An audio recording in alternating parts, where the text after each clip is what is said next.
Là. Ok. Ah, à la fin.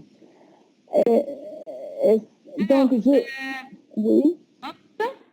Je parle après Anna.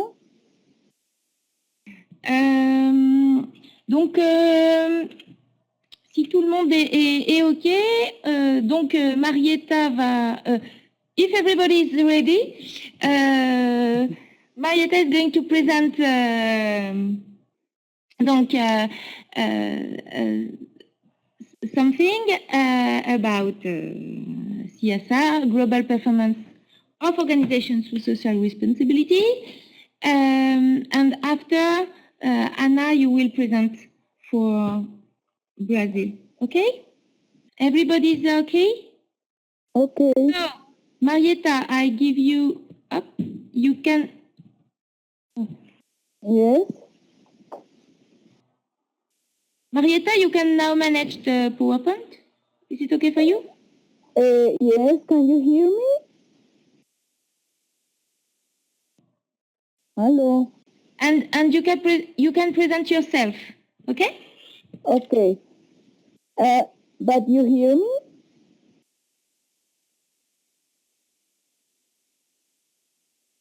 Hello. Okay. Good morning.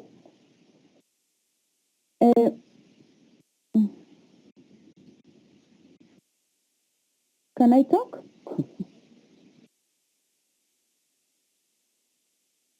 Yes, you can. Yes, you can. Okay. Okay. If you want, Marietta, if you want to speak, You are now muted. Hello. Yes. What? yes, Marietta. Oui.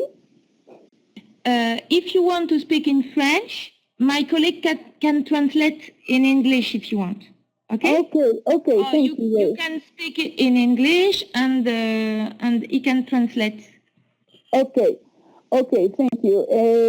I will speak in French more of my presentation because it's better for me. It's my second language. So thank you. If I have some problems, I will talk in French. Okay, I am Marieta Buccelli. I work here at Pontificia Universidad Javeriana in Bogota. My areas of research is third sector economy, social and solidarity economy. And I have developed some business models of social organizations. I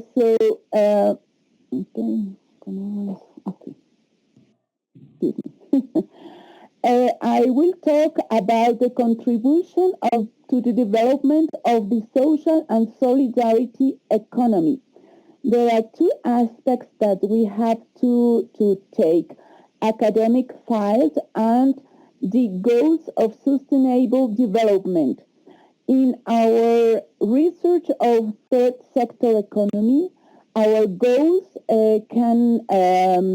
our outcomes of research investigations are that solidarity and social economy can help to the development at all and to help to sustainable development goals, no? But we have many problems to do research economy in this aspect. One of these problems is that some academic professionals don't think that of economy is able to put goals in sustainable development. And our research group said, no, this kind of economy can help to make some goals in sustainable development. So this social and solidarity economy is private economic too. This social and solidarity economy have many enterprises private enterprises, but they are not capital enterprises. They have in their own definition the responsibility, social responsibility. They don't have to make another thing more than their own definition to make social responsibility. So here in Colombia and in all the world, we can find more enterprises of social and solidarity economy that have developed their own territory and have to help the local economy with endogenous projects, no? Okay. So in academic files, there are three aspects that we have in our university, maybe the university that are right now in this video conference. In the programs, still reproducing the dogmatic conception of people with individualistic preponderance and an economy based on extractive and socio-economic system, and also based on market maximization as the only generator of social values. But on the other side, some academic researchers, people who make investigation, have development a lot of outcomes that said the contrary of these three aspects that I have shown in this slide. So this is a challenger for us to maintain in the academic debate the importance of this kind of organizations, no? So an academic challenge is to offer postgraduate courses in this area, and here in Colombia we have one in our university. It's a program, postgraduate program of business management and social and solidarity on social and solidarity economy, no? But the historical trajectory of the organizations of the social and solidarity economy in Colombia has shown two fundamental problems. Okay, excuse me. I will come back on okay. So we have two, hello? Marietta, you speak in a microphone or not? Because in Lima, yes, perhaps you can make more space between, yes. Hello, can you hear me? Yes, is it better? Hello? Oh, Dios. You can continue. Continue. Yes. Yeah. Okay.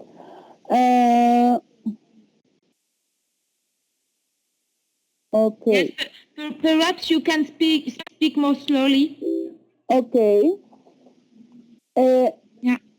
Okay. I will read the studies about the conceptualization of social economy, solidarity, third sector, and other recent concepts such as social and solidarity economy seek the integration of organizational forms under the same conceptual approach that group different ways of making economy. I don't know if I can talk.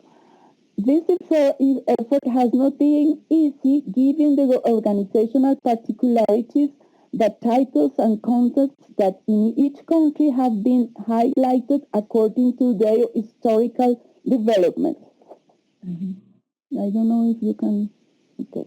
So in this slide, I show you the four roots of this third sector of social and solidarity economy. You can hear me, right? Okay. On the one side, you can see social economy. with Francophone root. In this route, we can find cooperatives, mutual associations, and other associations. And this concept of social economy is correct for the Union Europe and for the CSR, who is an international network of solidarity and social and cooperative studies. I think that I know that in Venezuela, France, Brazil, and Chile, we have this kind of organization, cooperative, for example. On the other side, we have the concept of third sector. It's an Anglo-Saxon root. We can find here non-profit entities like foundations, corporations, and associations, and some philanthropy activities. On the other side, we find solidarity economy. These have a Latin American root and Francophone contribution of French Canada. No, and we find here enterprises or organizations, formal and informal forms, and popular movements and organizations. And in Colombia, we can find here some organizations and the concept in Colombian law. And on the right side, we can see social enterprises with Anglophone,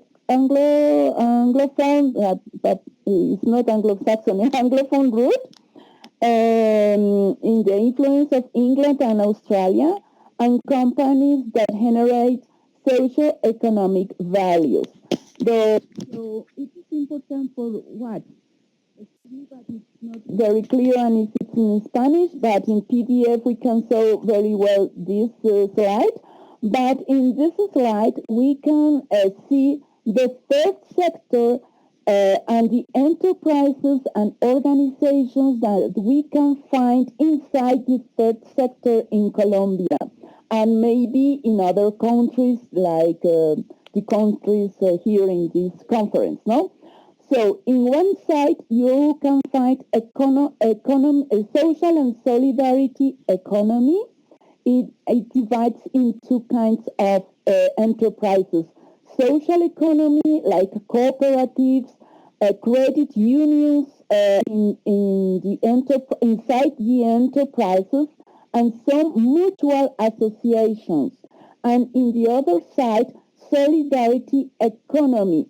These are hybrid organizations like some cooperatives, pre-cooperatives, associations of little agriculture producers, no? And in the other side, we can find the social organizations who works in voluntary work, no? So, in one side of these social organizations, we find social organizations who was not in the market, no, like foundations, corporations, and some associations. And in the volunteer or voluntarism organizations, we can find some community forms like in rural territory who works with people who works only with volunteer aspect. They are not paid. And in the other side, hybrid organizations like ONG, ONGs, and professional associations, etc. I want to say that all these organizations are private organizations. It's more in the large literature of social responsibility. The social responsibility is take place only in the capital enterprises, but no in enterprises who are in the third sector. If this is my goal, my outcome, aspect that I want to partage.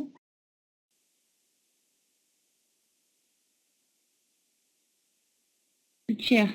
Yeah. Allô? Ah. Qu'est-ce qui se passe?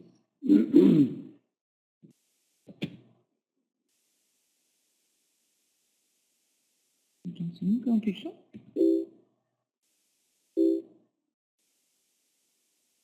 Non.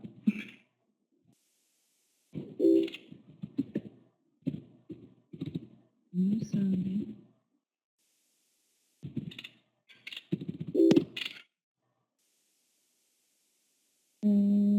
Comment est-ce que j'ai mis ça? Alors, je comprends pas. Hello. Hello, it's okay now. It's okay. It's okay? It's okay? Yes. Okay. I don't know if you can. Okay. Okay. So these organizations, we have made a lot of research and investigation of this kind of organizations in rural areas in Colombia and outside Colombia, and this third sector of social and solidarity economy. Marietta, Oui? Marietta, peux-tu parler plus fort ou te rapprocher du micro? Ah, ok. Comme ça? Oui, parfait. Okay. Okay. The organizations inside this third sector, like the enterprises in social and solidarity economy here in Colombia, are very important in rural territories. And right now, hello? No? Oui, si. Éloigne-toi un tout petit peu plus et ce sera bon. Quoi, pardon? Éloigne-toi un petit peu plus du micro. Okay. Excuse me. Et comme ça? Oui, c'est bon. Okay. These organizations are very important in rural areas in Colombia, and I know not only in Colombia. And these organizations and the solidarity of this organization is on the basis of the peace process right now in Colombia. So we have a big challenge in investigation and information of all the persons and people who are inside this kind of organization. Oh? Okay. But we have a lot of aspects to supporting the research in the third sector, no? One aspect is the quantitative statistic information. The total number of organizations that make up the solidarity economy is internal. Its internal variables and its impact in Colombia development are unknown in many aspects. No. Perez marked three aspects of this problem: the dispersion of the dispersion and multiple accounting, the absence of the permanent plan for the preparation of statistics by the same organizations, and the lack of solidarity topic in the academy. Meanwhile, we have in the world and in Colombia research investigations with outcomes that can help to understand the responsibility, social responsibility, and their impact in the local and national development of this made by this kind of organization. No? So in brief, these slides show you some aspects of our outcomes in research of third sector in rural areas in Colombia. No, all the communities have a vision of development, and they make their own idea of project to change the situation, and take the community take like a tool of change the social and solidarity economy. No, this social and solidarity economy have local initiatives and sometimes and local productive structures. They use their educational potential educational objective, and they offer service of to the local people, and they have no elements that they can't negotiate, no, and we can make an abstract of these elements in the seven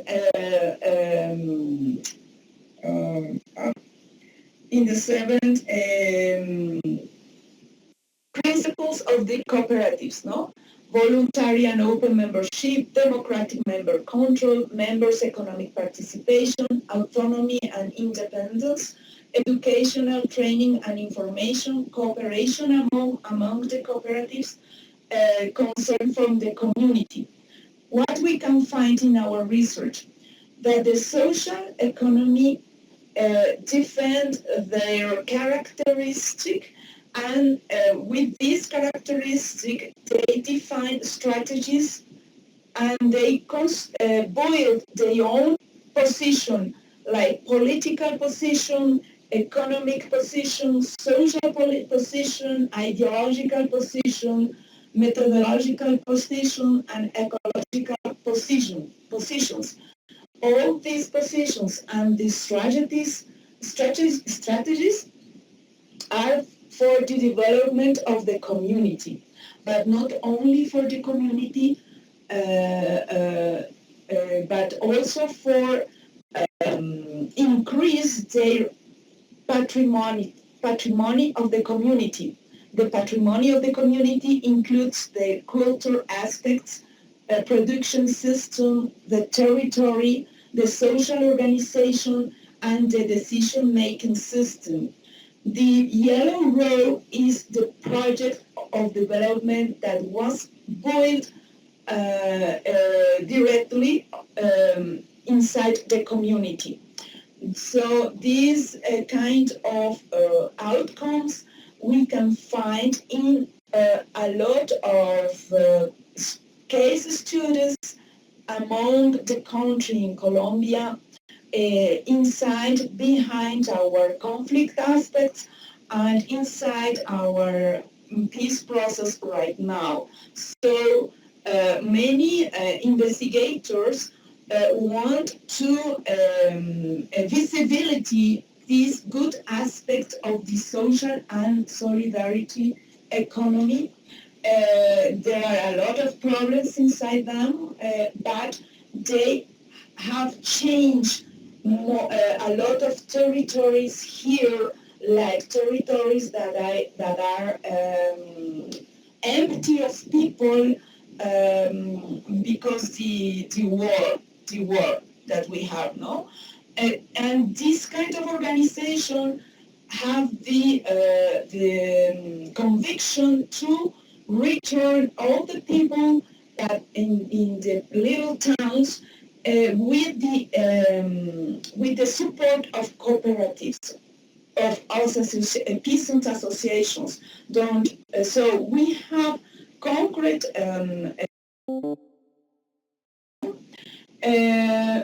Rita, 3 minutes left. Okay. Finish? What? Okay. So this is an example of a model that we can find inside these kind of organizations.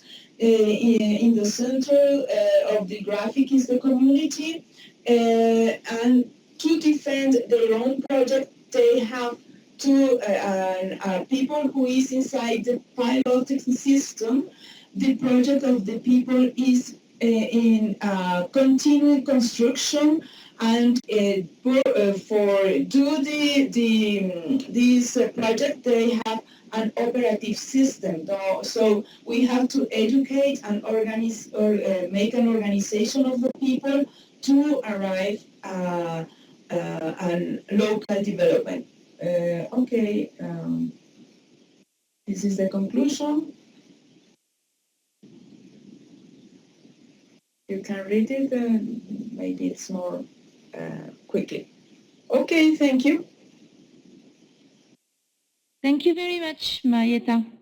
I don't know if there is some question for people.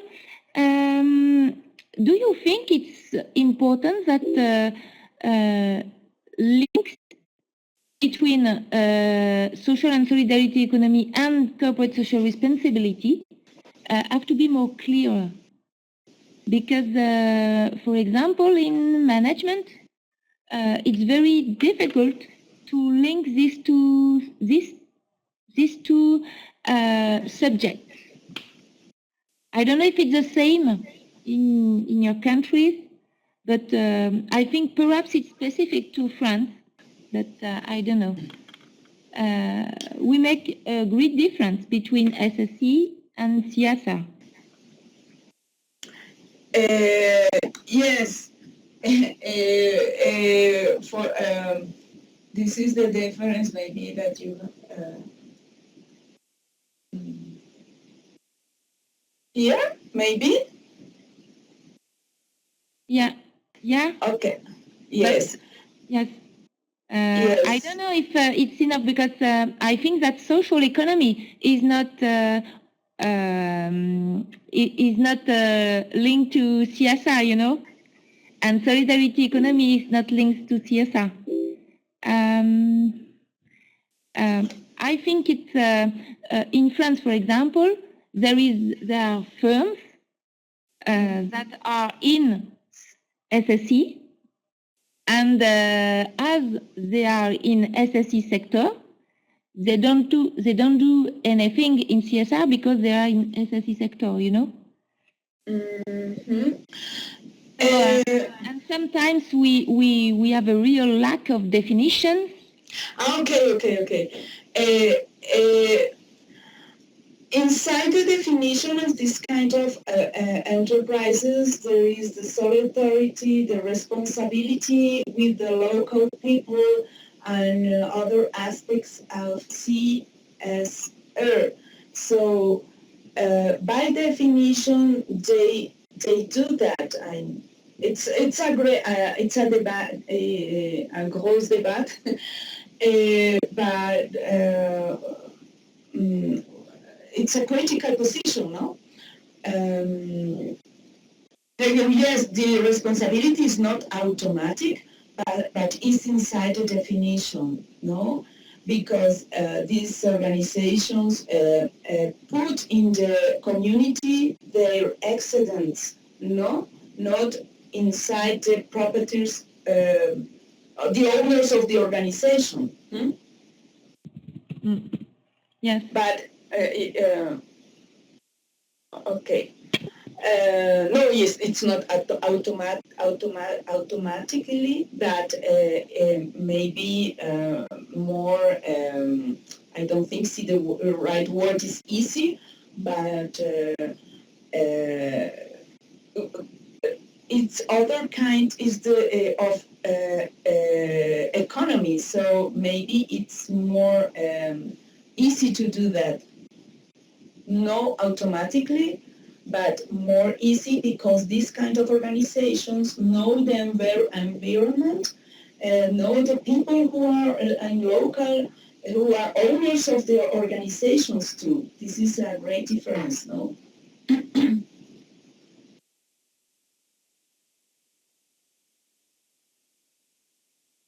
There was a question. Okay. Yes, there are corruption in all kinds of organizations, I think, no? The corruption arrives in all organizations. It's very bad. Yeah. So Okay. I don't. What do you think about the question of Pia?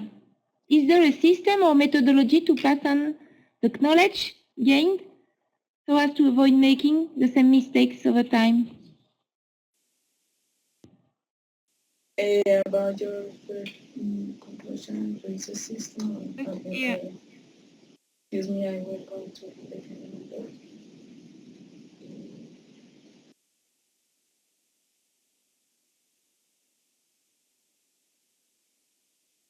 Yes, we have some outcomes that can show you this dynamic and excuse me, of endogenous development. The local projects of development not always arrives at good goals, no, but we have method. Excuse me, I don't understand the question. Right, the question. No matter, Marietta. Okay. So thank you very much for your presentation, and we can discuss after. Now I ask Anna to present. So, excuse me, I just presentation.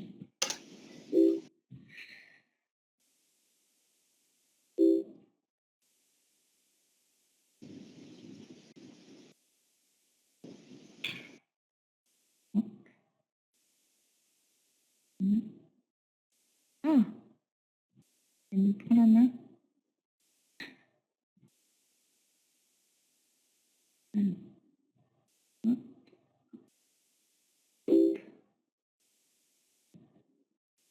Anna, it's okay? Anna? Yes. Yes. Okay.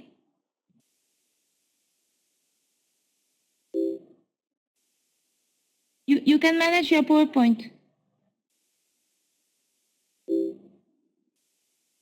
Anna?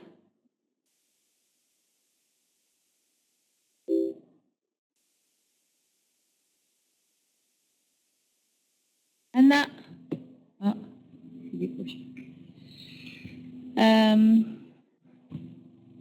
I think that there is problem of sound. We just wait. Anna? We don't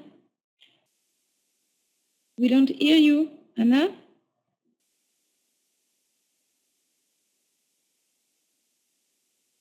Ah, it's okay. No?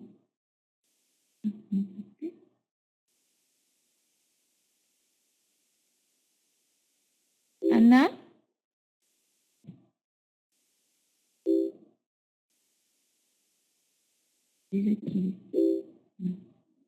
Anna?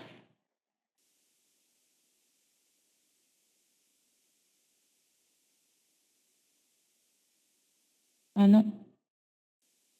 Anna, c'était bon juste avant. Anna, it was good just before, but I make a mistake. So if you can connect just like before, because here with this, you can only...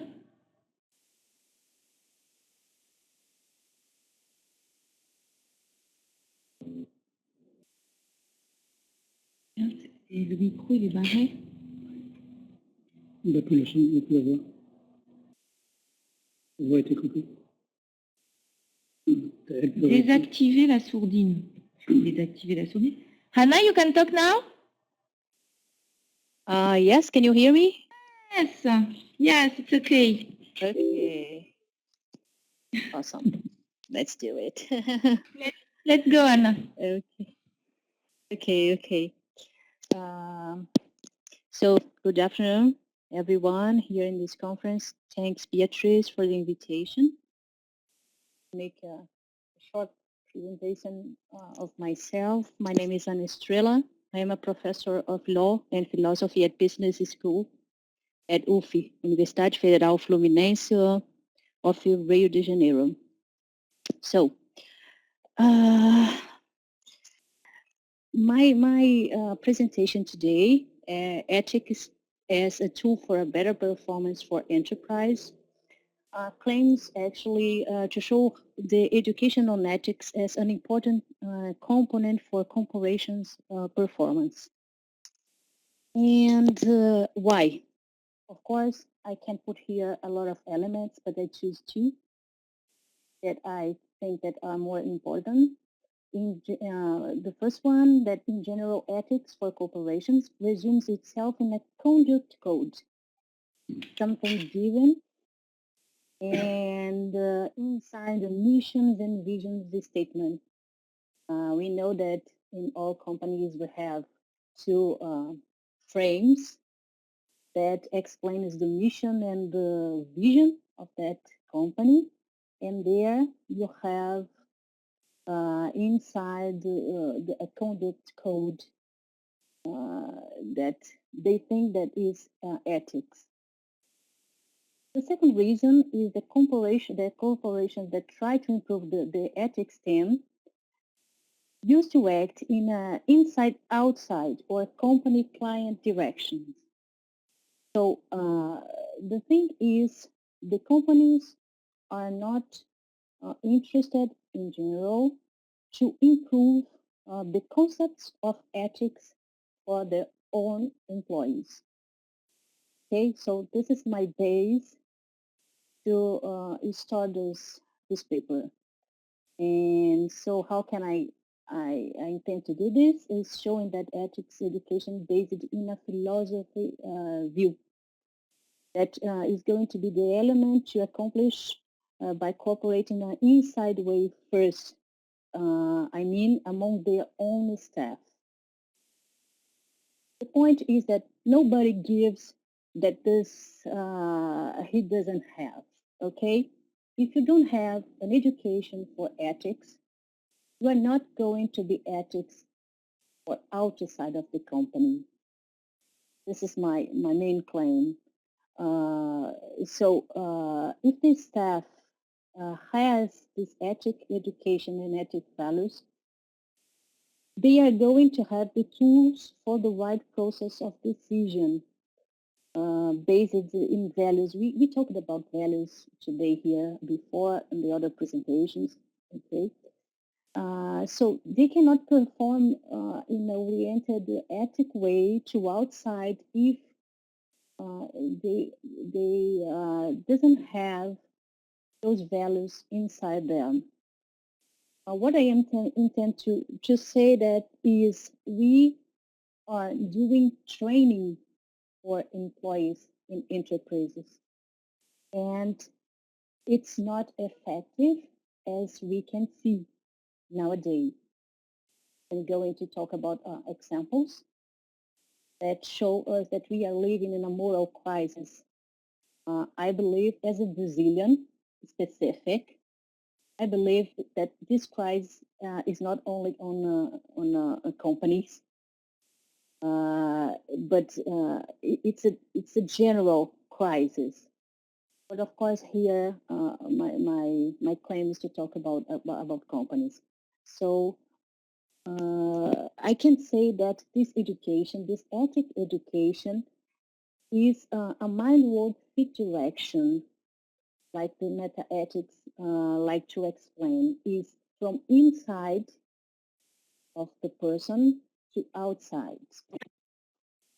In a very, very brief history of ethics, ethics is a concern on humanity even long before Christ.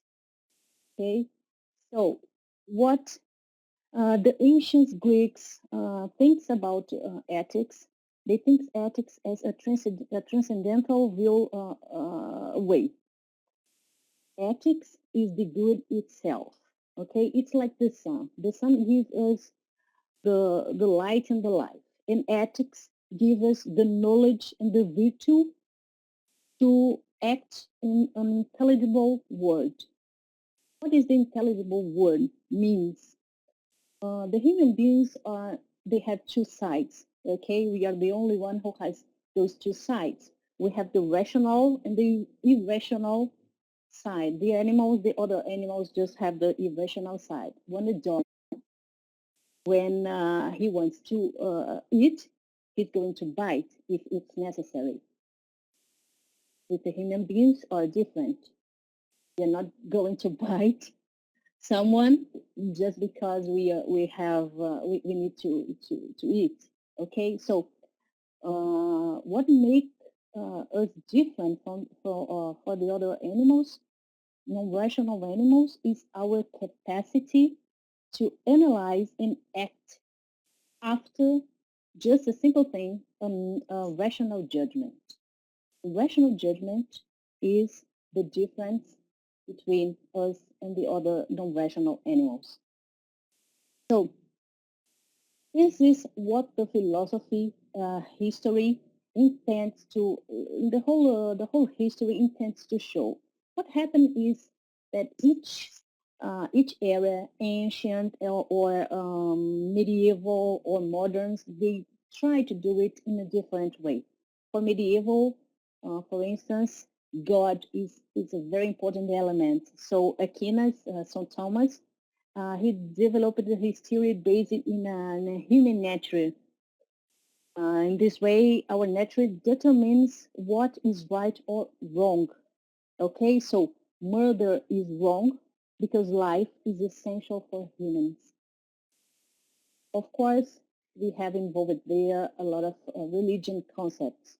Okay, passing to the moderns, we have two very, very important schools of ethics that are studied until nowadays. The first one, the Kantian deontologic ethics, and the other one is the utilitarianism. Okay, so this Kantian school is going to make a difference of our actions based in a concept of duty. Okay, why do I need, for example, to be honest and give the right change to a child? Because give the right change is a duty.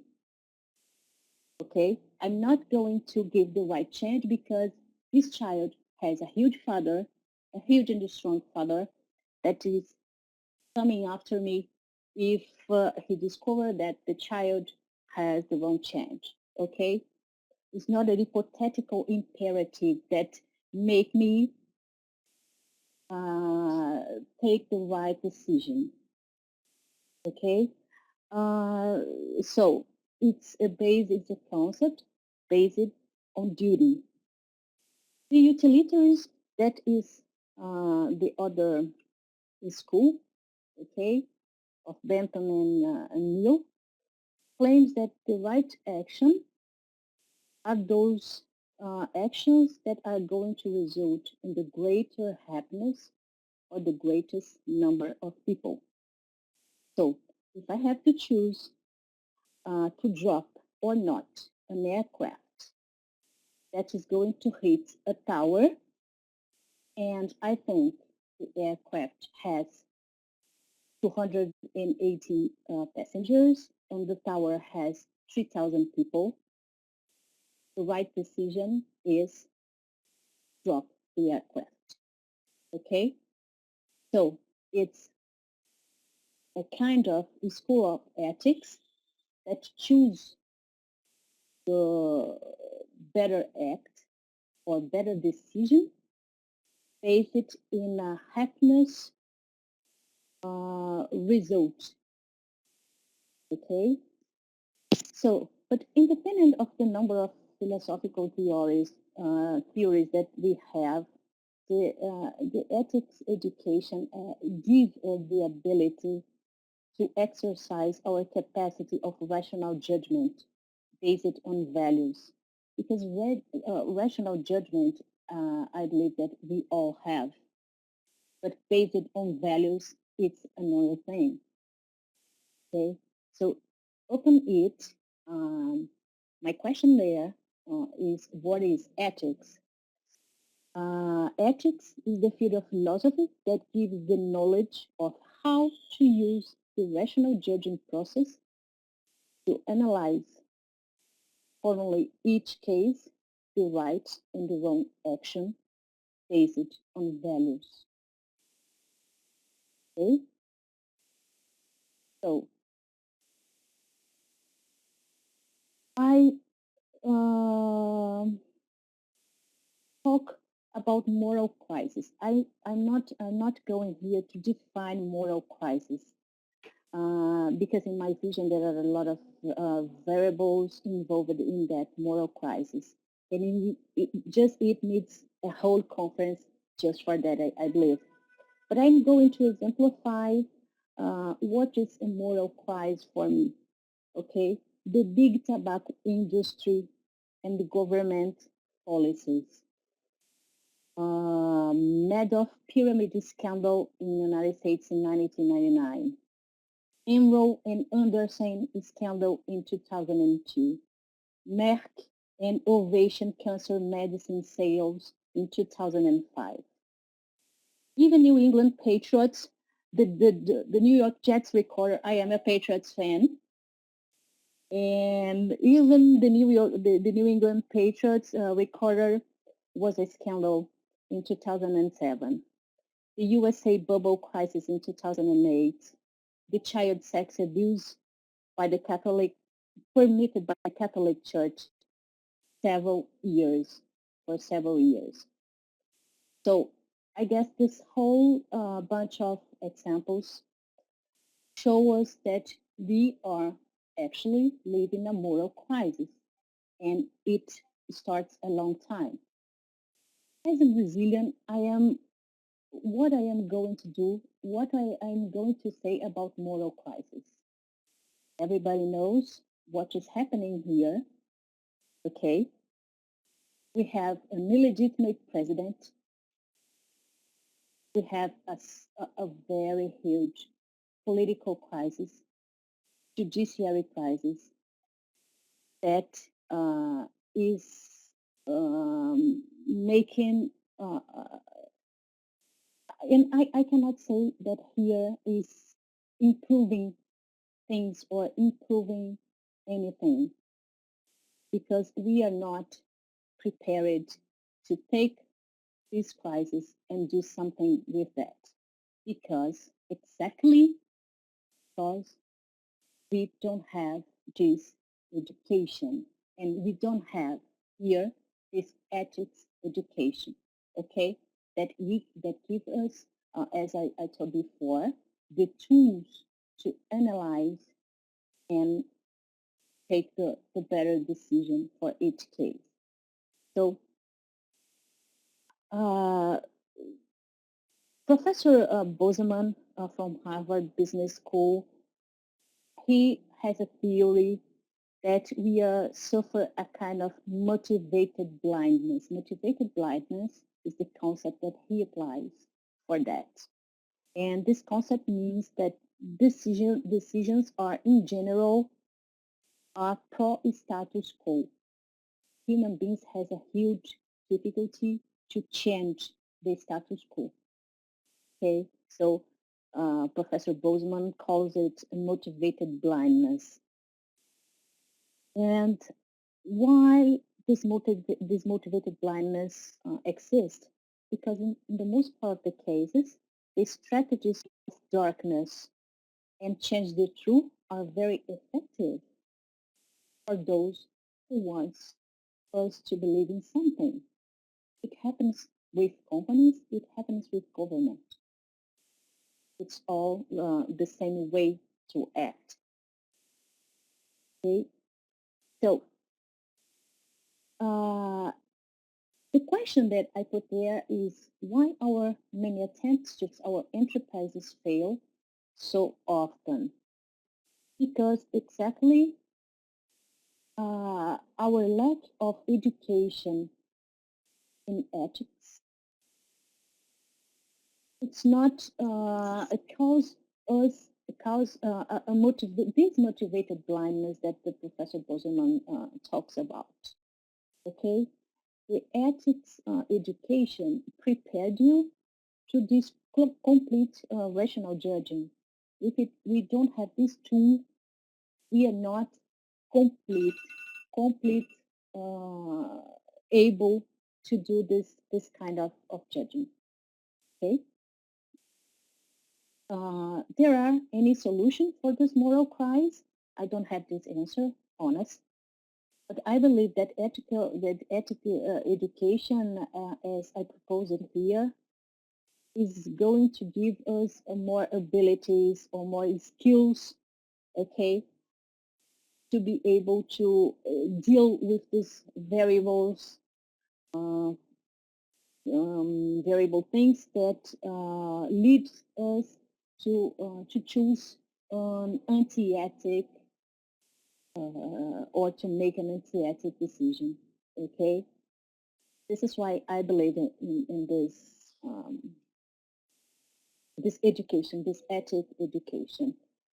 I'm going to talk just very shortly. The example of NASA Challenger. Everybody remembers that the Challenger is the spatial bus that has the huge accident. The day before of the launch, the Morton Tico, that is the enterprise that makes the rocket, okay, the engineers have a meeting the night before and discuss about the launch. The conditions were not good, okay, they have a huge low temperature, and they not tried yet launch in this temperature. Okay, a lot of explosions caused by the O-ring. O-ring was the sealing ring that exactly causes the accident, that I can call an accident in this case, okay? Problems in 7 of 24 launches before. So what's the point? This company engineers, they told to NASA, it's dangerous to make the launch tomorrow, and the pressure of NASA to maintain the status quo that I told before, okay, says if you don't have a very huge scientific motivation to stop the launch, it's not reasonable. So all those things that they present, the engineers present, were not reasonable. What is reasonable? So the result is the disaster that everybody knows. Okay. So what makes us to to take this kind of decision to do something that we know that is not going to work, and we live this kind of situation every single day. Like professors in a university, we know that the university has a lot of politics involved, and each day we need to take our own decisions. And how we manage these decisions in the politics of the academy, for instance. Okay, so this focus in that ethic education is exactly that instrument to improve, okay, our capacity to make the judgment based on rationality and values. Okay, um, so what does it mean? I already explained. Okay, based on this philosophical point of view, I'm not talking here about training people. It's not training people. It's give them ability and capacity to make their own judgments. It's not about training. Okay? It's not about religion. Ethics and religion are very different things. absolutely different things. Okay. So this ability to make the right decisions is going to build a better corporate environment. I'm pretty sure about it. I have no doubts that the without an effective ethics education, our job is just actually dry ice. Okay, what we do is dry ice. The presentations before talked about sustainability, cycle of things, okay, the third sector, how we can manage this to to make it better or improve these policies, but we are just drying eyes, doing our best, I believe. It's what I am doing in my university already, but uh, it seems to me that I am drying eyes because if the people are not prepared to receive those kind of mission that is sustainability, you know, they have no tools to improve this kind of concept. I guess the work of the professors in this field are brilliant, but the other side of the dialogue is not prepared to receive it. Okay. So my conclusion, not going to, it's lunchtime here. See, Beatrice. My conclusion is the ethic education have a direct relationship with the enterprise performance, the capacity to take the right decision in terms of international relationships, not only about interpersonal, relationships, but in every field, make a better corporate environment. Companies are made by people for people. Russell, it's a German philosophy. He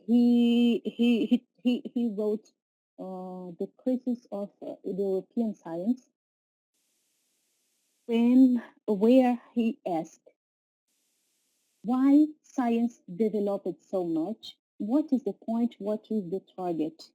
Do we really need all those things? Or if we need, how we can manage it? I guess we have this kind of, this lack of education has a straight relation with the Husserl demand. Okay, well, my presentation has a lot of new concepts. I can see here the public, the chat. Okay, I'm going to try to answer all, but I know that it's a kind of complex and a lot of things involved. I like to thank you everyone for the patience. And okay, let's go to the questions. Thank you very much. It was a very interesting subject, and there are some questions in the forum. Okay. There was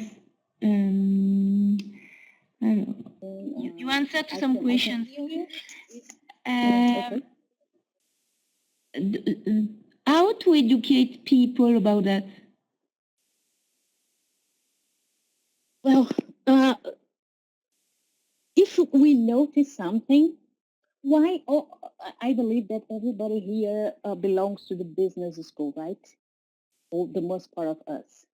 Why we don't have a professor or an ethics, philosophical ethics subject in the most part of the business course that are going to prepare the future leaders? Yeah. Why? And there is a very interesting question of Lima. Does this mean that companies and business should create ethics workshop or education in their own places? I think that concern companies, but also university and school. I don't think, I guess university schools for sure, but companies,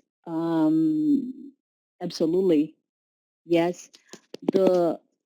We live in a world with this whole moral crisis that the social function of the companies are in Brazil, for instance, the legislations tells about that. The social function of the enterprises, it's constitutional. It's not I am that is saying that, you know. Okay. Yeah. In France, we have a law that defines that firms are must make profit. It is. There is a question. You can read in the forum. Someone asked me for books. The books, paper about blindness. Blindness. If you can, yes. If you can, yeah. Okay, I'm going to write. Sorry, I just have the title in Portuguese because my copy is in Portuguese, but I'm going to put in Portuguese and then I guess it's easier to find in French or Spanish. Okay? Yeah, thank you very much. And yes, Josephina and Pia say that they have compulsory courses in ethics. Here in France, we don't have some. Yeah. The only thing that I would like to know is ethics. I talked about that in the beginning. Ethics. Each profession, for instance, has his code of ethics. Lawyers, administrators. Okay, so this is ethic in lato sensu, but not in stricto sensu. Lato sensu means that this code of conduct, of missions and visions is, of course, it is ethics. I'm not saying that it doesn't have to exist. Of course, it does. It's important too. But I am talking about ethics in a philosophic vision, because this philosophic vision is not going to train people. It's going to give the tool for the judgment. That is quite different. Yes. Okay, very interesting. So, thank you very much, Anna. And our last presentation will be from... Yeah, I'm just putting the title. Yeah. From Kavita. So, I just pick up the presentation. Hi, Kavita. I just put your presentation.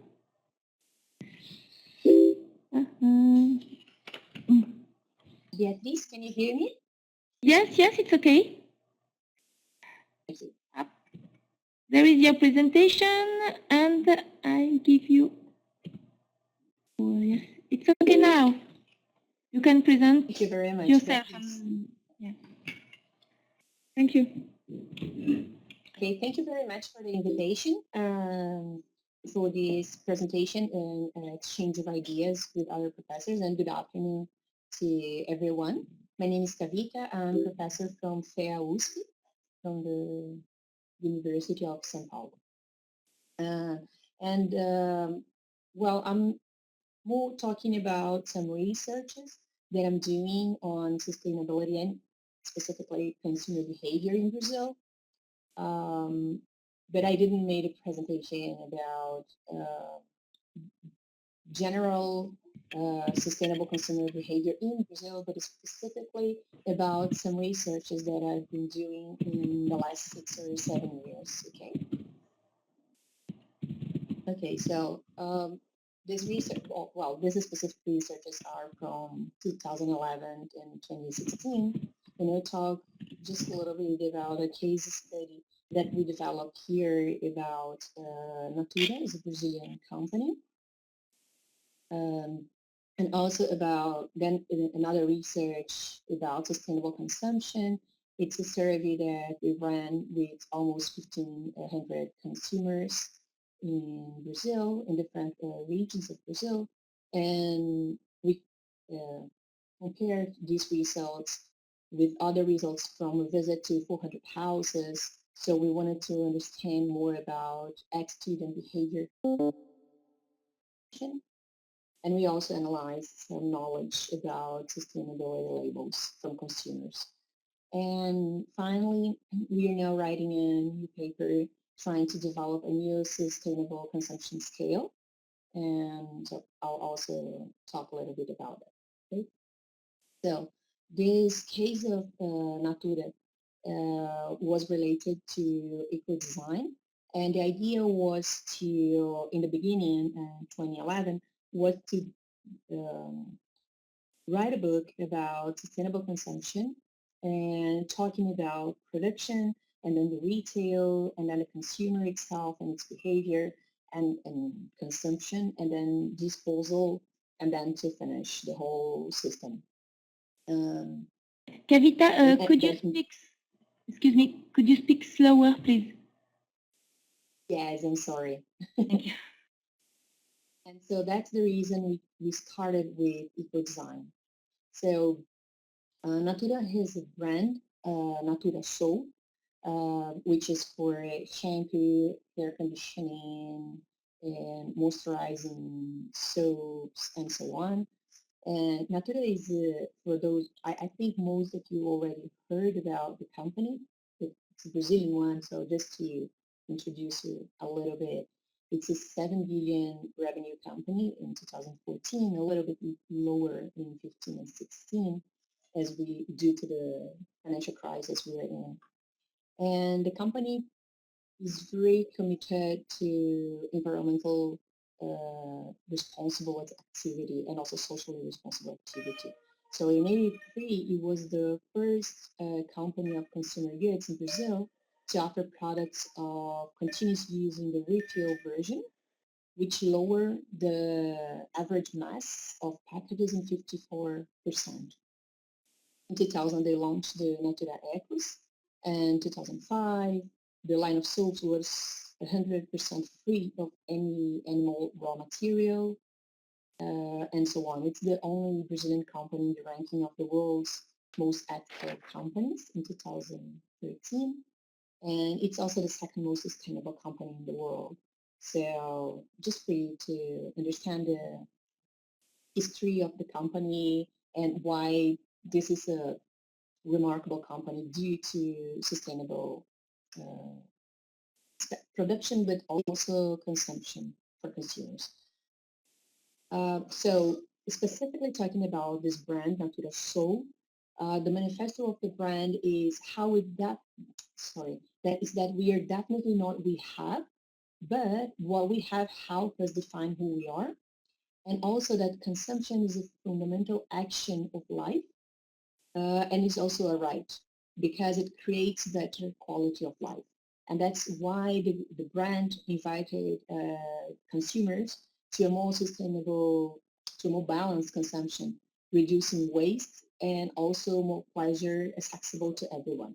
So they try to reduce the amount of waste generated after consuming these products. And also they try to make a cheaper product. Usually we consumers complain a lot about saying that sustainable products usually are more expensive than what we could call regular products. So Natura wanted to launch a product that would be more sustainable because it was with less waste and also the raw material used, and also it would be cheaper for consumers.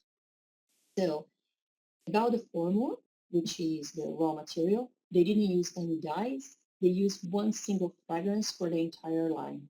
This allowed them to reduce 16% of raw materials compared to other similar products. And in the case of moisturizers, they could achieve 33% reduction. And also 16% reduction in emission of greenhouse gases. About the packaging, this innovative design that they had helped them to reduce 70% the use of plastics and also 60% lower emissions of greenhouse gases. There is an interesting video from the managers from the company explaining a little bit better, and also there's some advertising explaining to the consumer why the product is more sustainable.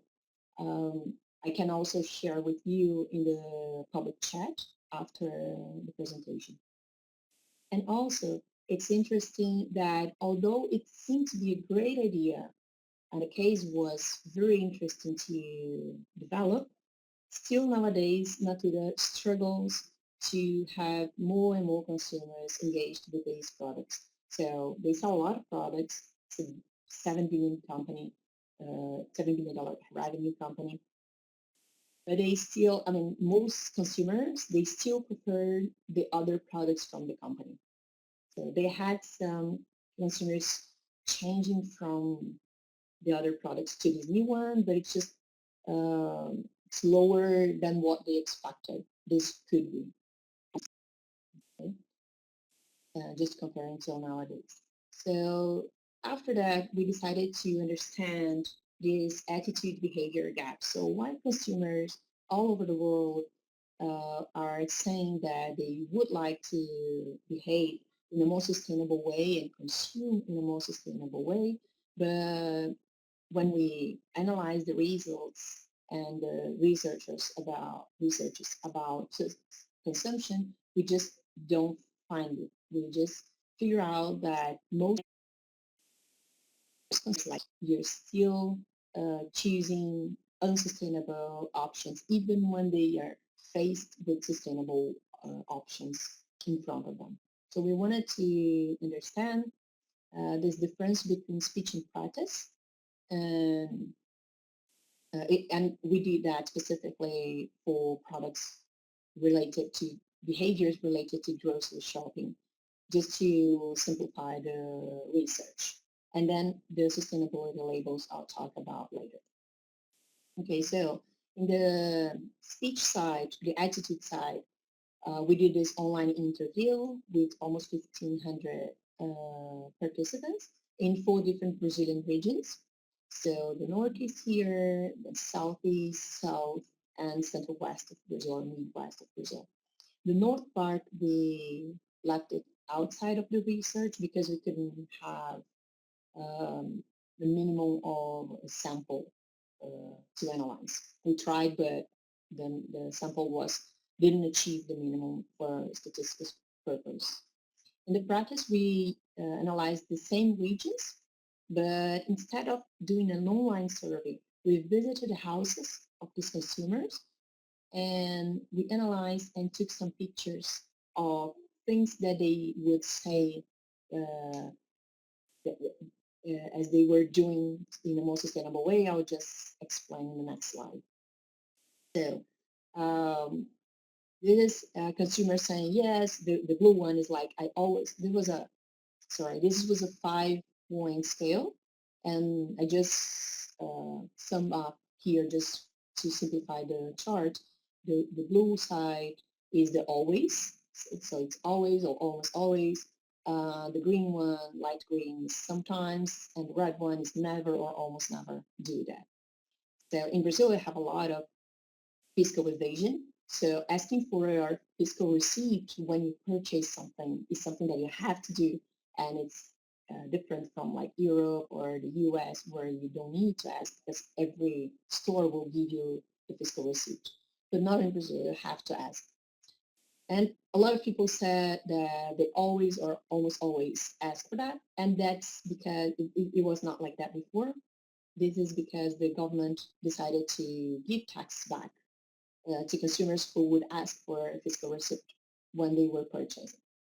Also to reuse product packages and sort waste for recycling. A lot of people said they would do that or they are doing it. And the behaviors that people said they were less doing was like preferring products from companies with social and community outreach, buying organic products due to the price problem, and search for ethical information about the company before buying from these companies. So they say they don't.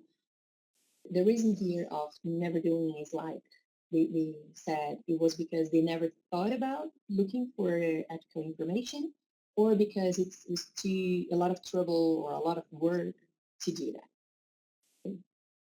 So we did the same, we asked the same questions while visiting their houses, and the percentages here, the numbers in red are the ones with the statistical difference, and almost all of them were negative, which means that people were practicing less than they were telling or about comparing to their speech. The only positive one was in the Northeast about using products that preferring products that use less materials in the package. Okay, and these ones in the red square here are the ones that we could take pictures as a proof. Okay, so if they say we prefer reusable bags instead of using plastic bags when you go to the market, we were asking them to show us the reusable bags that they use, and we're taking pictures of it, and so on. So if they were saying, yeah, we sort waste for recycling, so we were taking pictures of the waste sorted for recycling. So those ones we couldn't ask for pictures. Like if they search for ethical information about a company, we couldn't take a proper picture of that. And that also allowed us to separate. We ran a factor analysis, exploratory factor analysis, and then a cluster analysis. So we found two different factors within these behaviors. And the first one was the search for information, and the second was more sustainable behavior. And we could separate consumers in three different clusters. So the C was the sustainable information and behavior. Consumers who look for information and also behave in a more sustainable way. The sustainable behavior, those ones who are not looking a lot for information, but they try to behave in a sustainable way. And the non-sustainable consumers, they don't look for information, they also don't behave in a sustainable way. So it was also interesting, although we are not trying to clusterize or to identify clusters of consumers, while we did that, we realized that maybe there were more factors or dimensions that could specify what is really a more sustainable consumer. Okay, so I'll just keep that in mind because of the last research that we are doing about the sustainable scale, because these results, they gave us this insight for the scale. And while we visited the houses, we also analyzed the knowledge about sustainability labels.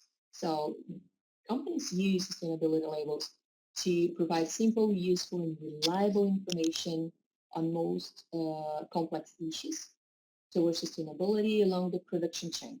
So it's like, I want to tell my consumer that I'm producing the most sustainable way, like Natura is doing. So how can I tell consumers about that in a very simple and useful way? So using sustainability labels could be one of these ways. So what we figure out is that if this is a self-regulated market, in Brazil, there are more than 600 different labels.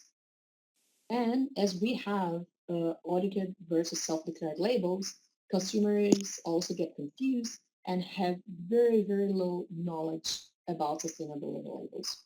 And just because the question is right related to ISO, yes, we do have, and 14,000 about sustainability, about your question, Beatrice. So we asked if they knew about sustainability label, and the average was 2.4 out of 10. Of course, if they were asking us what is a sustainability label, we were like, a sustainability label is a label that companies put in a product to show that it's more sustainable. That's the deepest explanation that we were giving consumers to try to figure out if they could really understand what it is. The products that we showed in the research were these four. So sugar, coffee, detergent for washing things in the kitchen, and tuna fish. Okay, so three of them, sugar, coffee, and tuna, they had real sustainability labels, audited ones, and the detergent, they didn't have any sustainability label audited, only the self-declared one, which was this 4R, which was uh, hard to say that it was really a sustainability label, but the name Ecobril, of course, it confused consumers to think it was a more sustainable product. Okay, and we chose this because of that in purpose. So the self-declared knowledge, when you compare the results between the three clusters, we can really say that consumers who look for information and behave in a more sustainable way, they are really, they really have more knowledge about sustainability labels than the other two clusters. Still, it's a very low knowledge when you think that this grade was from 0 to 10. So even the more sustainable consumers still struggle to understand about sustainability labels.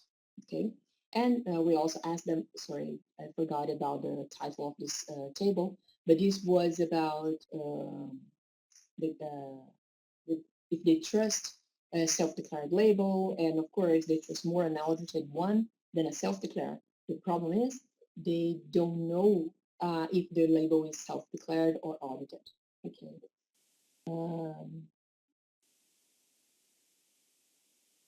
Okay. So the last research that we did, because we figured out these three clusters of consumers, we decided to try to broaden the concept of sustainable consumption, going beyond only the triple bottom line and trying to understand which factors really impact or determine what is a sustainable consumption. So we did a research with previously existing scales related to sustainable consumption. We did an in-depth interview with 4 specialists and also 2 consumers.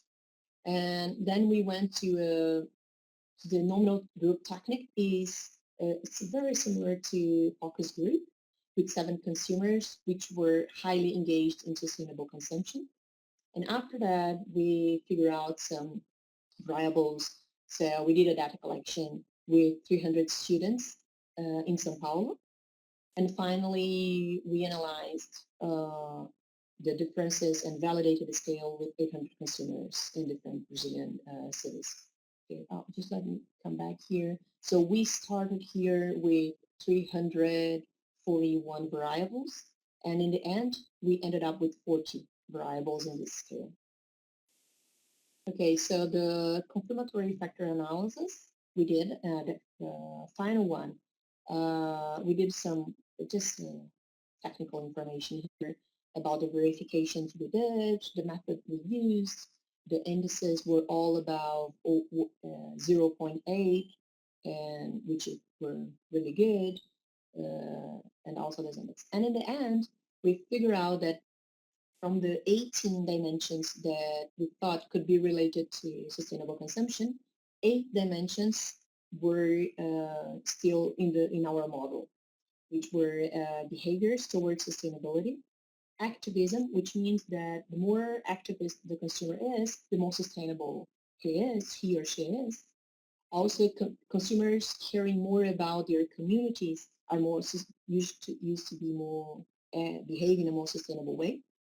And also the environmental and social concerns, which were already presented in previous scales.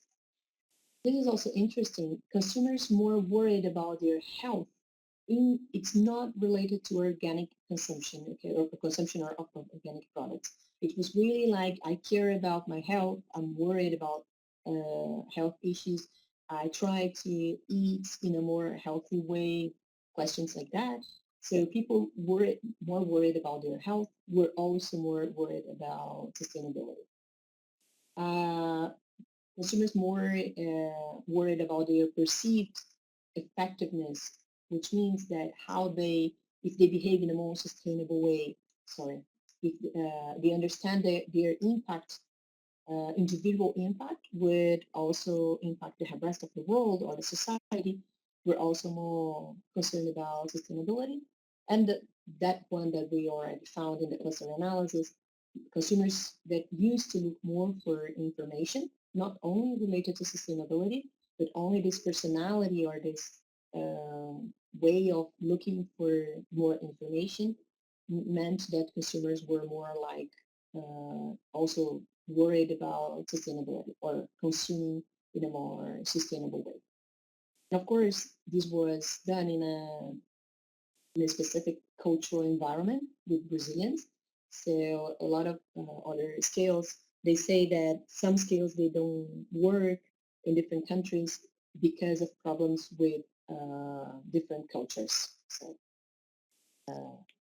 that's something that we will still have to validate in other countries to check if these 8 dimensions would be validated. So these are just the variables, but I'm just skipping the presentation can be shared with you so for you to check. And I'm not pointing here because I know we're already ahead of time. Thank you very much.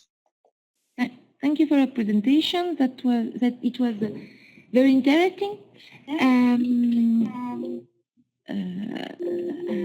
People can ask questions on the forum directly.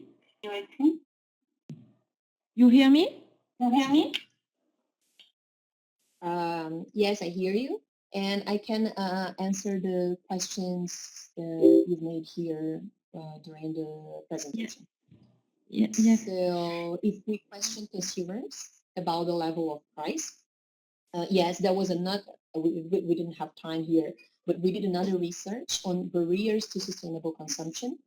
And we used the study of Gleim from 2013 to use the same methodology. And the biggest barrier to sustainable consumption is price. And the other barriers besides price were related to availability. So products were not available, or they thought the sustainable option was not with the same quality. So that was the other barrier to choose a more sustainable product. Specifically for the methodology of this one, we asked them if they to remember a situation where they had the opportunity to choose the most sustainable product, but they chose a regular one. And why didn't choose the most sustainable one? So that was the question, and the barriers were price, availability, and quality. The other question was about the tuna. No, it was just a joke. Because yes, because it's yeah. Yes, and sometimes people think that sustainable products cost very are more expensive. But in fact, they can be not so more expensive. The problem is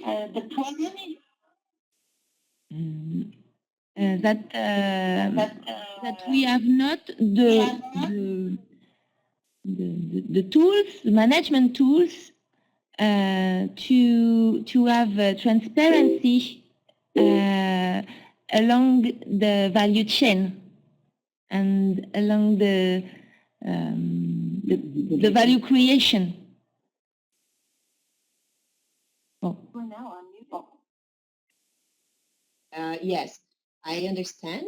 And new researches on sustainable consumption has shown that price impact is not such a great barrier as we thought it was before. So a lot of researchers are being done, especially experiments, showing that consumers say that price is a problem, is a barrier. But when you take off, like when you take price out of the um discussion and you say that, okay, imagine a situation and the sustainable product is the same price as the regular product, and you experiment that, you create scenarios like that, still consumers are choosing the non-sustainable option. And we're trying to understand other um, factors that are influence of other variables influence the consumer, the behavior. So we're still working on that. I have a student, she's trying to understand one of a classical research on sustainable consumption behavior. It's about strength and gentleness. So people associate sustainability to gentleness. So when they want a product to be strong, they want strength in the product, they wouldn't choose a sustainable option. Like, for example, antiseptic gel. You need the antiseptic gel to kill bacteria in your hands, for example, if you're going to have lunch or dinner. So before that, you go and you use antiseptic gel. People, consumers think that if it's about killing bacteria and needs to be strong, then I wouldn't choose a sustainable product. So in fact, price seems not to be the biggest barrier, but we're still struggling to figure out which are the other barriers. And I think it is important to communicate about the fact that it is not easy to define a sustainable product with the social and environmental aspects. And as we discussed with Anna, I think that we have to teach all the lack of tools to have a really good footprint of the product. And today there is a lot greenwashing because we are not able to to us to make the to assess the impact. Mm-hmm. Okay. Yeah. Yeah, I understand. I'll just try to tackle the other comments here. Okay. The problem is that organic products are sometimes not so ecological. Yeah, I fully agree. But for people in France, it's well known ecologically. Yeah, it's the same here in Brazil. Organic products are associated with ecological label and also to a more healthy choice, but sometimes it's not really so ecologic. We use that option because it's associated with sustainability, the organic label, but there are a lot of discussion about that. From Josefina, I find the topic of sustainable consumption to be key in the years to come because there is a limit to what corporations can do voluntarily. If there is no cooperation from the consumer and of the problem. Fully agree with you, Josefina. Completely agree. So yeah, we need the cooperation from consumers, but we also need to remember that consumers are spread all over. I mean, there are billions of consumers or millions, hundreds of millions in Brazil. So it's easier for the government or for organizations to tackle the problem from the organization point of view and then ensuring that you give the right infrastructure for the consumer to cooperate in a more sustainable way of consumption. Because, I mean, I understand that the consumer has some responsibility, but also the consumer needs to have more infrastructure to, for example, to send his waste for recycling. They need more choices, more availability choices in the shelf. And what if we keep increasing that, and that comes from the government and from corporations, then we'll have more and more consumers engaged on that. But I mean, I think it's a double action from both sides. Okay? And from Universidad de Lima, the promotion, instruction, and education for smart and sustainable consumption seems to be a great change to shape production and shape economic actors. You think a close relation between business, civil society, and consumption and university could be an alternative? Yes, for sure. I agree that a closer relationship would benefit the whole society. Here at FAIR, we have an annual meeting we call sustainability meeting, and it's about sharing some knowledge from the academics with universities, with consumers, other researchers and organizations, and the government.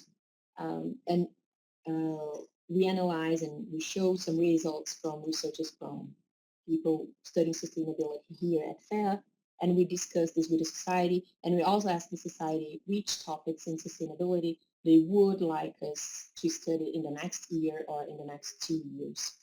So it's just a conversation that we have with society, but we need to get closer and closer about that. And about the civil association, I participate in some associations from companies. For example, the board of sustainability for the companies of packaging in Brazil. And we discuss how can we improve the knowledge about that. So one of the researches I did was related to some associates on that, on this association. They asked me to if I could have a research specific on some areas that were interesting to them. And yes, the role of government and enterprises in promoting sustainable consumption is key, for sure.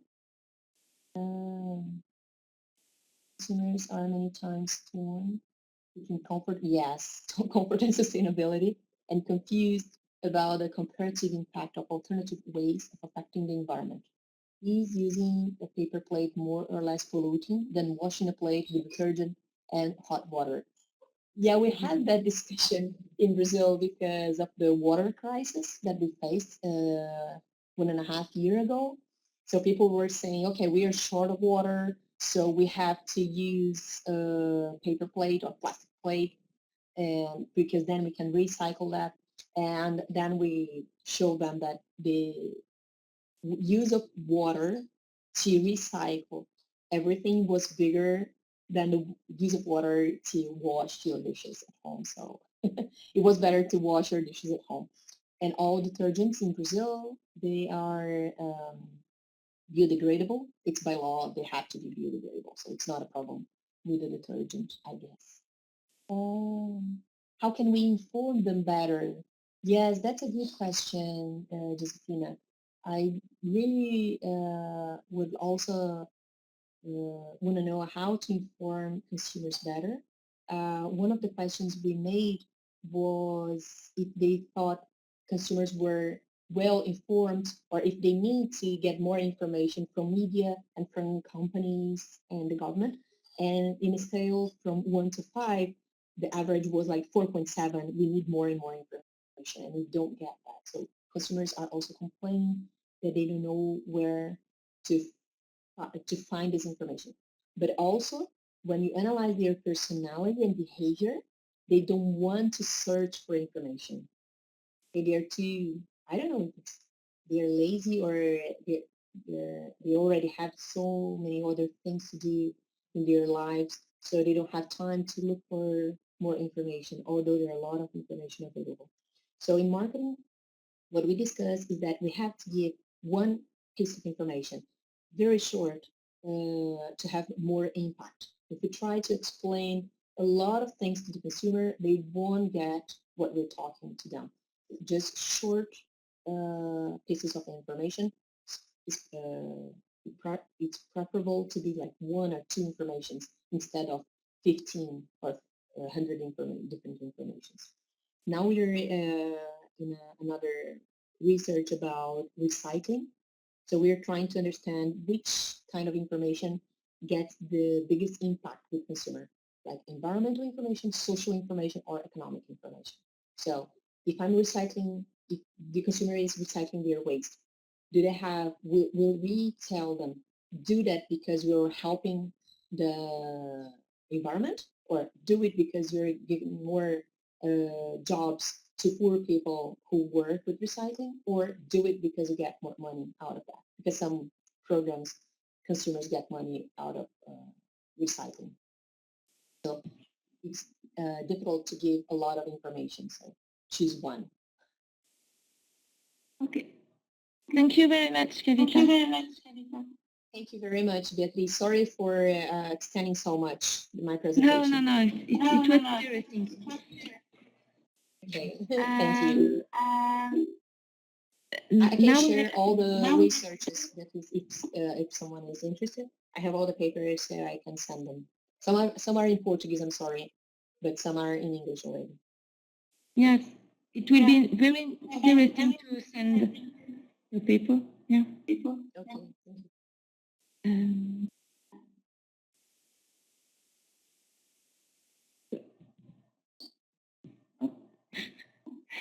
So now I just want to conclude with a last slide.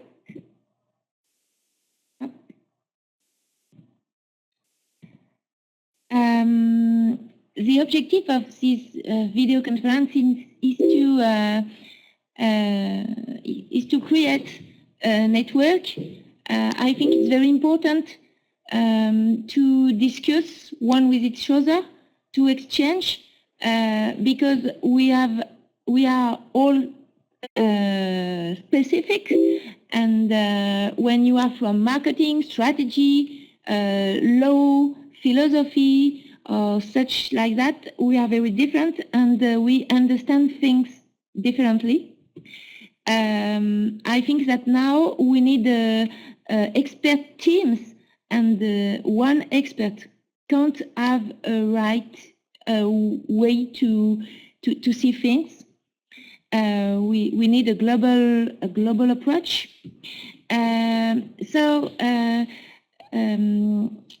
We are thinking in developing this network, and there are some objectives. Identify experts in each country, because it's very important to integrate local specificities. Here in France, we don't have the same point of view and level of development or such like that. So it's very important to integrate all local aspects. It is very important to organize exchange like this, because it enables us to have a more adapted approach, and so good teaching. And it is very important to develop tools to help educators and researchers in finance, marketing, and other disciplines to better integrate CSR in their fields, because we find lot of information on internet, and it's very difficult to when you don't know things, to see the right one and the wrong one. We think that it will be interesting to propose a sort of charter to mobilize educators and researchers, and develop specific trainings and perhaps labeling. I don't know the situation in your countries, but in France, everybody could teach CSR or sustainable development, but because there are a lot of information on internet, and so some people can teach things that are not very important, and that's why in some developing countries, sustainable development is only seen as greenwashing, but it's really not greenwashing. It's a real opportunity for developing well-being in all countries. And the last point is to develop international expert committee, because in France and in Europe, we ask some experts to participate to a committee in firms, and I think the view is better when we have a team of experts. I want to ask you some questions because it's very important to know your expectations, your needs, how, for example, in France, we can help you to develop tools like MOOC or case studies or access to data, and you can help us too, because I think there is good initiative in your countries, and we can so learn one from each other. How to develop our network. This video conference was for Latin America. Last year we did the same in Asia. It was very interesting, and I think it's very important to develop, for example, research projects. And this year we have an European research project with Vietnam. So next to the video conference of last year, so it's quite important.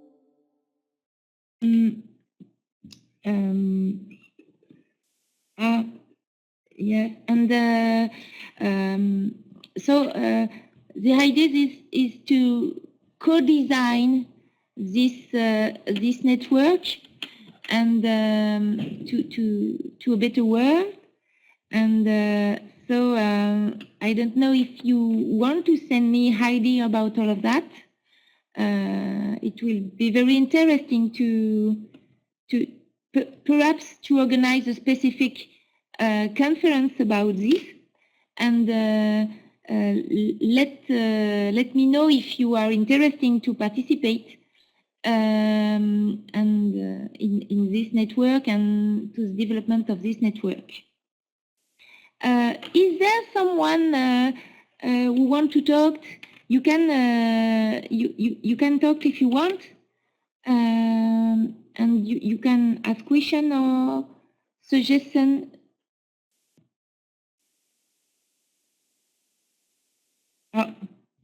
No one want to talk. Yes, I would like to, Beatriz. Thank you. I think at least here in Brazil, people maybe are hungry because we passed already our lunchtime. So maybe that's why people are yes, I think so. Yes. Maybe to have lunch.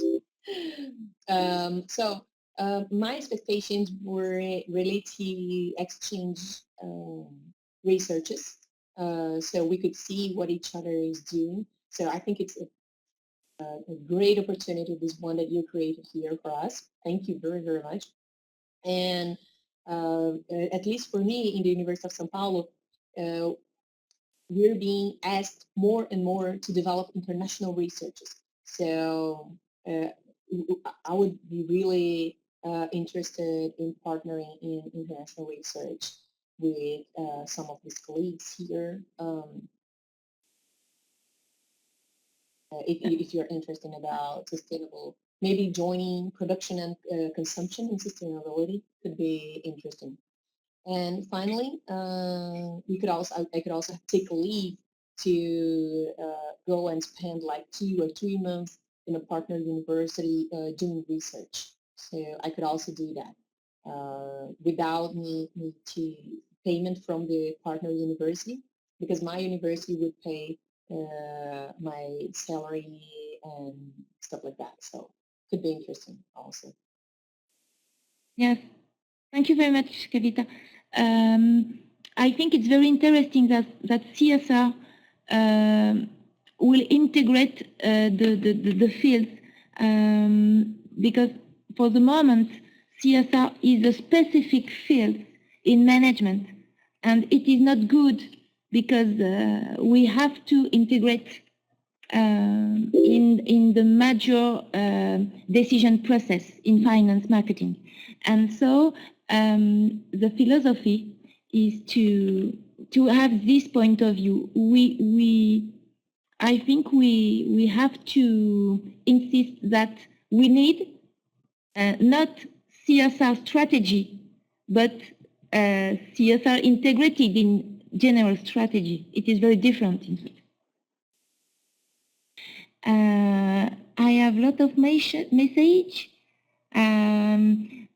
It's very interesting. I want to thank you, to thank everybody. I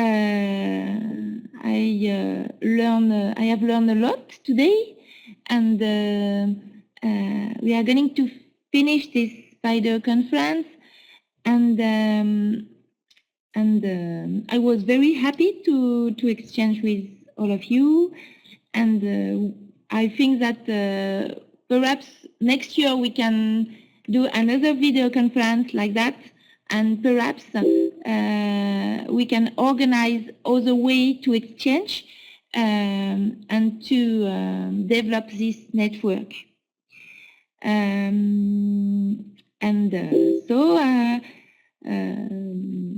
Thank you, and bye-bye. And if you want to propose me things, just send me email, and we will exchange. Thank you to everybody, and bye-bye.